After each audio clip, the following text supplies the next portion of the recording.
Magandang gabi, pambungad sa ating newscast. Inaasahang magpapalipas muli ng gabi si Senator Ronald Bato de la Rosa sa loob ng Senate Complex sa harapian ng standing warrant of arrest ng International Criminal Court laban sa kanya. Nananawagan si de la Rosa kay Pangulong Marcos, huwag siyang ipadala sa The Hague. Nagbabantay ngayon sa labas ng Senado para sa Balitang A to Z Live si Naomi Almojano. Barbie, mga ka-A to C, sa ngayon medyo payapa ang sitwasyon dito sa Senate Complex. Kung maririnig nyo nga, meron pa rin mga tugtog at kanina meron ding mga nagsasayawan. Yan ay habang nananatili pa rin sa loob ng Senado si Senator Bato de la Rosa.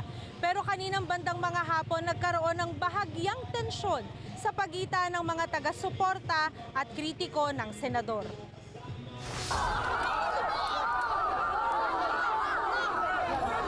Hindi na iwasang tumaas ang emosyon at magkairingan ang dalawang kampo ng mga kritiko at taga-suporta ng Duterte drug war sa labas ng Senado.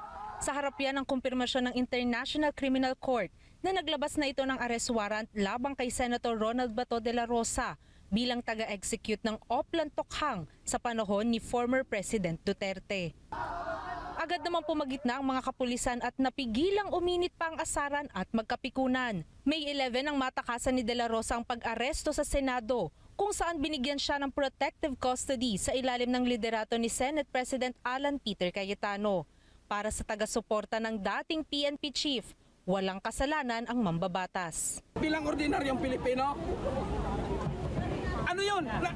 Nakita ng mga tao yung improvement at ng kaayusan nung ipinatupad ang war on drugs. Kaya po yan, war on drugs. Natural lang po, mayroon mga collateral mga hindi inasahang mga nadadamay ng mga civilian diyan. Habang panawagan naman ng mga kritiko sa mambabatas. Kung talagang walang kasalanan si Bato, sumuko na siya. Bato, sumuko ka na. Huwag ka na magtago dyan sa Senado. Do you think meron ako inutusan na patayin mo yan? Ha? This is all about politics.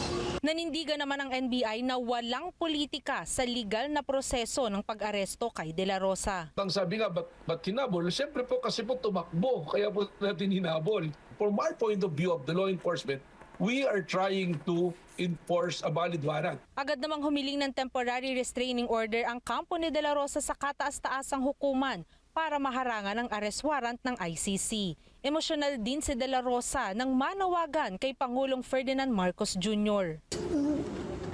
Huwag niya akong ipadala sa dahil. Yun lang naman. Kahit sa court dito sa Pilipinas, pareho tayong Pilipino, Mr. President. Pareho tayong Pilipino, kung pwede lang. Kung meron akong pananagutan ko dito sa ating local code, huwag doon sa Banyaga.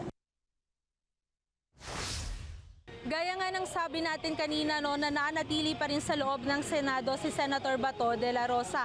At aniya, mananatili siya doon sa loob hanggat hindi naglalabas ang Supreme Court ng TRO sa warrant of arrest o arrest warrant laban sa kanya. At kung makikita nyo nga dito sa aking likuran, patuloy ang pagbabantay at nakaantabay ang mga kapulisan para siguruhin ang seguridad dito sa labas o paligid ng Senado. Bukas naman, Barbie, mga ka-A to C, magpapatuloy ang kilos protesta ng iba pang grupo na kontra o pabor sa pag-aresto kay De La Rosa. Yan muna ang latest mula dito sa Senado. Balik sa inyo dyan. Maraming salamat, Naomi Almojano.